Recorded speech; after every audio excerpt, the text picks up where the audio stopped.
Hi, everybody. It's me, Stacey Gualandi, host of the Women's Eye podcast.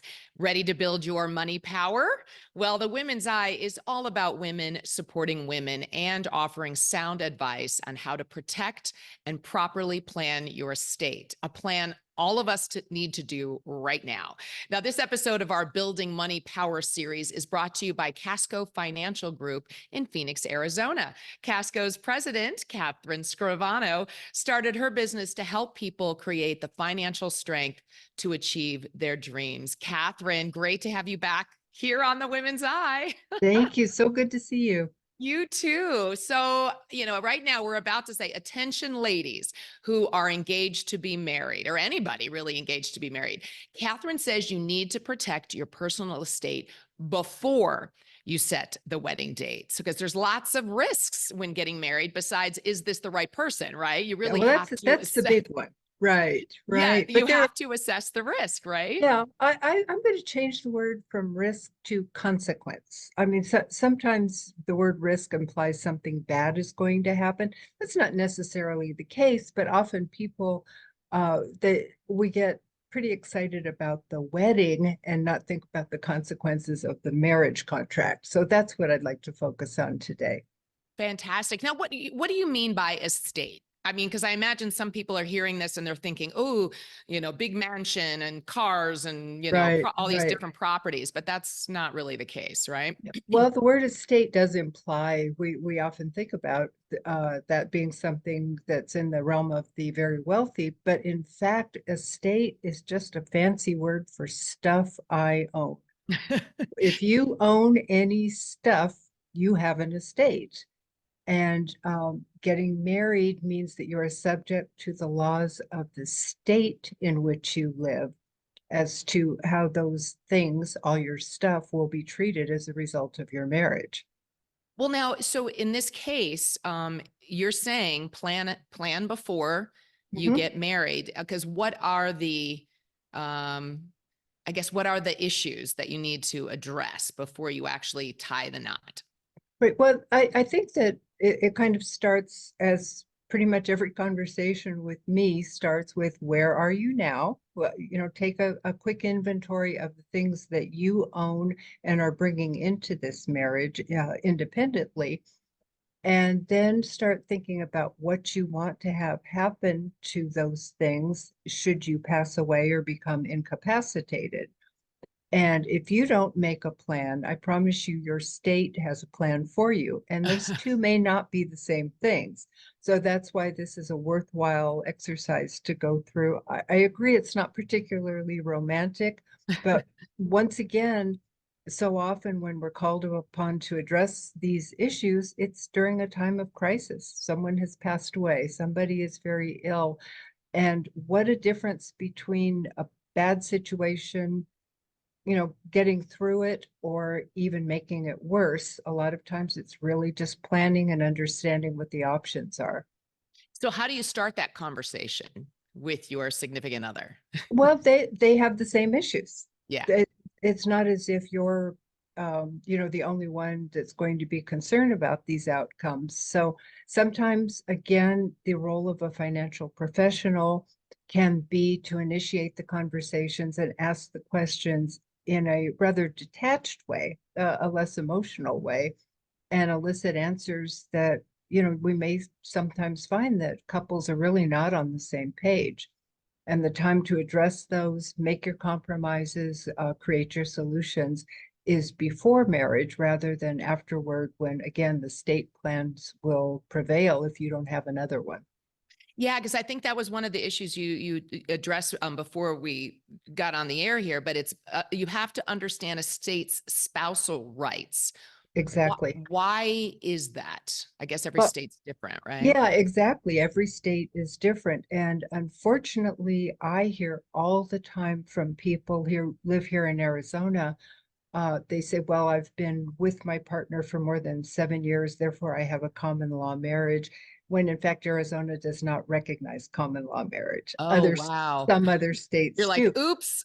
Yeah. So if you've been making all these plans based on a false assumption, again, it's always times of duress when we need to know, um, so, talking with a qualified professional about the things that actually apply to your circumstance is the important beginning. And also too, it's it's not so much just the idea of doing like a prenuptial kind of thing. It's just in the event that something happens to somebody, if there's a death as Uh-huh. well. So I think there's a connotation sometimes with prenup that's negative, I suppose. Well, I think, that when I see, I'm about to talk about the media, and it's going to imply that I'm disparaging. That's not the case, but that the cases that get the attention are often divorce cases, and the impact of a prenuptial agreement on divorce settlements. That's certainly valid. That's certainly one of the roles that a prenuptial agreement might play. But, just think about the word. The prenuptial agreement is before we get married, these are the things we agree on. And those can be during your marriage. They can be in the event of divorce. It can be in the event of death or incapacity of one of the spouses. So you're really looking at a lot of circumstances and saying, how do I want things to go in the event that any of things happen? And there's a lot of reasons to do that. Some young folks getting married and their entire estate consists of a mayonnaise jar full of pennies. It's probably not terribly That's important. worth something. That's right. But as your marriage continues and assets are accumulated, some forethought about the titling of those assets and beneficiary designations and all kinds of pieces of the puzzle can be fulfilled after marriage too. There are agreements called post-nuptial agreements, where you're stating your preference in the event of death, disability, divorce. That can be done after the marriage has already taken place. So again, we're just saying, let's make your financial life come to you on your terms rather than the state's boilerplate plan for you, because again, it may be contradictory.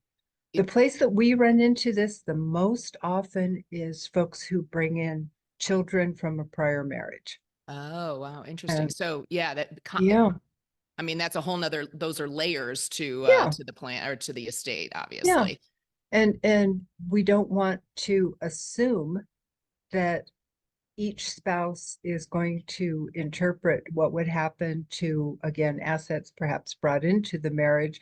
They may have been passed on through family or accumulated outside of the marriage, and the intention is for those biological children to inherit those things, where the state's plan may be that the spouse inherits them. So you'll need to make that distinction. Obviously, you have to have the conversation, Yes. and then depending on what your intentions are, or perhaps some compromises in order, but those are going to need to be documented if you want them to not just fit that boilerplate plan.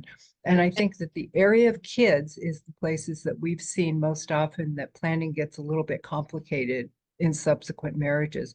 And then think about if in this new marriage you have children. Oh, Now, yeah. are they going to be treated differently than the ones that were born out of prior relationships?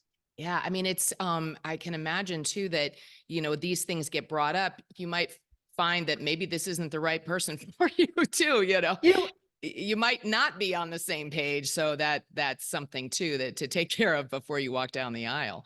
well, I think that that's a critical part of a relationship is open communication. Now I'm putting that darn marriage counselor hat on again that I keep telling him not qualified to do. But we have so many taboos in our culture around money. We have so many issues with power around money. This could very well be a conversation that triggers finding out some things about your intended that you wouldn't have found out otherwise. Again, it's not necessarily a reason to cancel the ceremony, but perhaps maybe a mediation is involved where each party gets to express their point of view and then arrive at some conclusions that's workable. Another thing you talked about too is charity. People have intentions in terms of what they want to do in terms of donations and things Sure. like that. So why is that an important element to the conversation regarding estate planning? Well, depending on what your charitable intentions are and what steps you've taken to implement them, your wishes may not be honored. We've seen that. As a matter of fact, a phone call with a client early today, that's exactly the circumstance. Fortunately, it's not our client, it's our client's brother, but it's very sad because he's actively dying right now.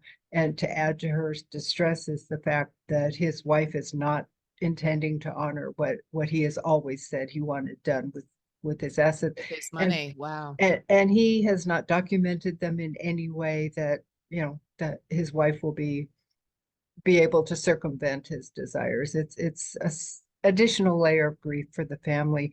My anticipation is that this will drive wedges in the family, because I've seen that so many times, where but simply by documenting his desires via beneficiary designations, or perhaps within a will or a trust or something that a qualified legal professional could have prepared, that would be one less area of conflict in this family.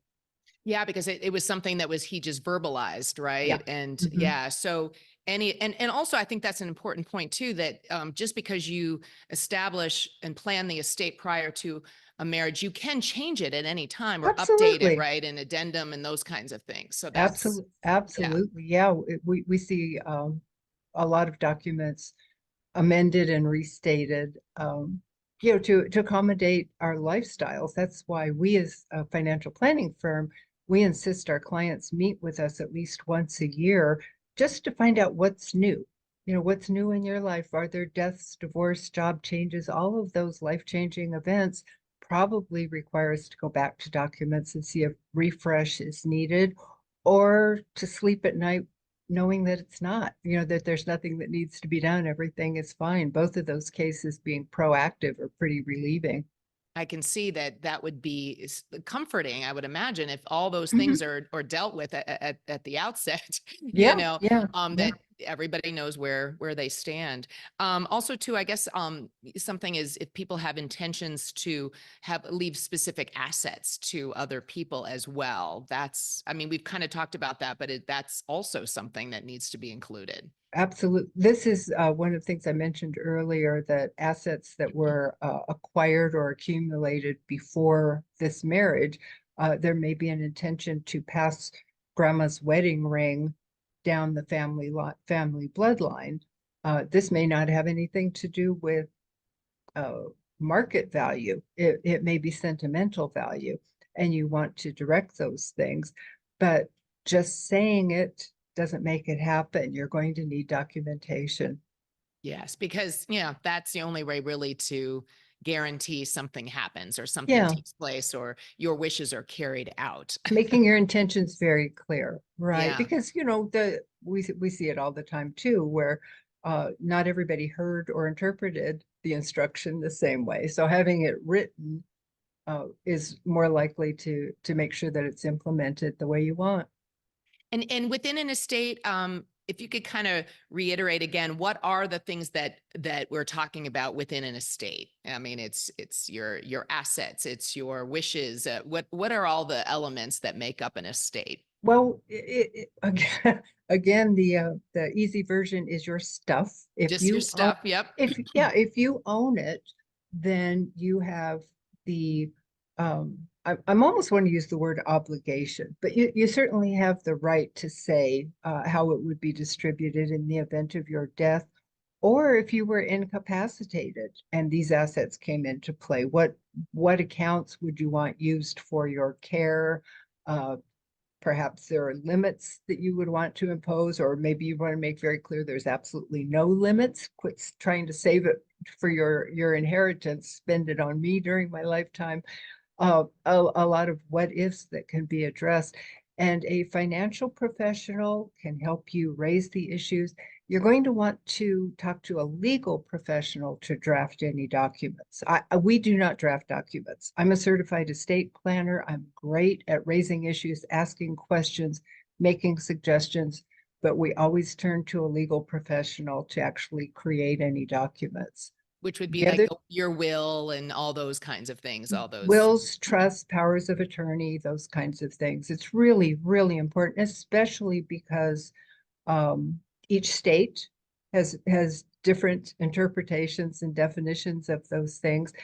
And the second part is that a lot of people think they know things that are in fact not true. That when they say, I designated so and so as the beneficiary on my life insurance, but I don't want them to get the money anymore, so I changed my will.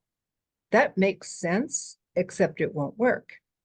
Oh, Beneficiary designations will supersede the instructions in a will.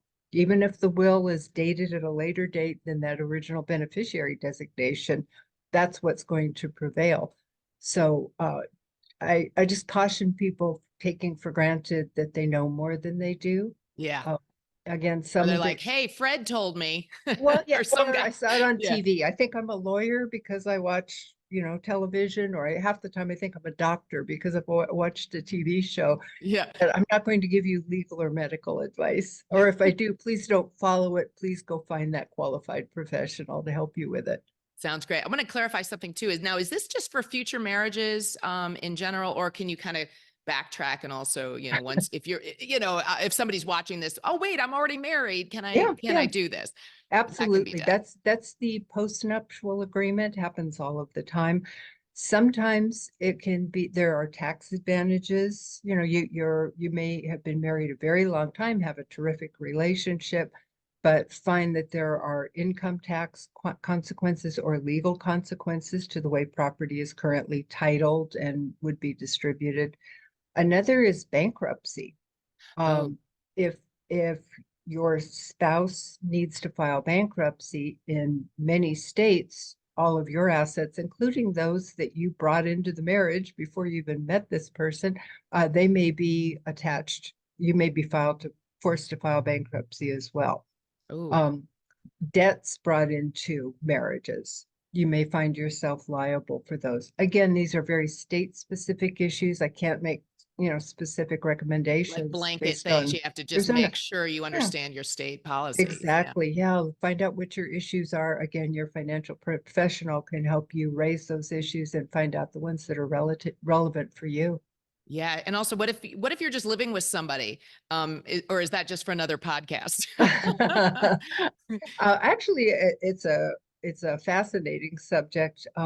Living with someone, if you've chosen not to marry, you can duplicate some of the rights and responsibilities. Um, Depending again on which state that you're living in, you may be recognized as a common law marriage and have some of those things that we talked about earlier applies. So it's certainly a worthwhile conversation to have. Yeah. And one last question. I'm just curious, like, so you see a good success rate when couples plan ahead, when I they, do. I yeah, absolutely do. Again, sometimes it identifies differences that you would not have thought about earlier. And isn't it great to address those differences and be aware of them early in the yeah, marriage? And then you kind of figure out your solutions, push it aside, and go enjoy the wedding dance yeah. rather than And knowing your afterward. financial future is set and there's no Yeah, surprises.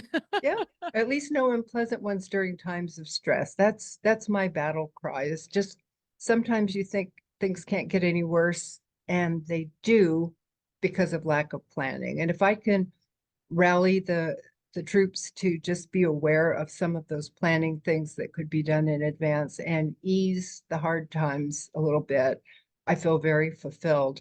And then invite me to dance at your wedding. I'd love Exactly. it.